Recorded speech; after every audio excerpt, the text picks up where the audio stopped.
আসসালামু আলাইকুম। Toyota Probox সবচেয়ে ফার্স্ট ক্লাস ইউনিটের গাড়ি এখন আমাদের শোরুমে অ্যাভেলেবেল আছে।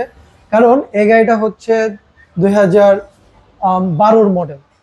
সো দেখতে বুঝতেই পারতেছেন গাড়িটা কিন্তু কতটা ফ্রেশ থাকতে পারে। একদম ফার্স্ট পার্টি ইউনিটের গাড়ি অ্যান্ড গাড়িটার প্রত্যেকটা গ্লাস লাইট ফুল অরিজিনাল অবস্থায় আছে।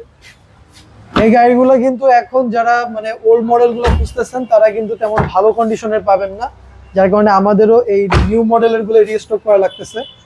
অ্যান্ড গাড়িটার কিন্তু সিএনজি কনভার্ট করানো আছে, সাথে ফুল সিএনজি সিলিন্ডার কভারেজ করা। এই গাড়িগুলো যে কোনো ডিউটিতে ইউজ করতে পারবেন, ফ্যামিলি ইউজ বা মাল্টিপল পারপোজ, যে কোনো পারপোজে ইউজ করতে পারবেন। আর গাড়িটা কিন্তু ফুল সিট কভার কমপ্লিট করানো অ্যান্ড বাম্পার কমপ্লিট করানো আছে। তো আবারও মেনশন করে দিই, এই গাড়িটা হচ্ছে Toyota Probox GL all option auto, 2012 model, 2017 registration. Overall কন্ডিশনে গাড়িটির প্রাইস পড়বে মাত্র 11,50,000 টাকা।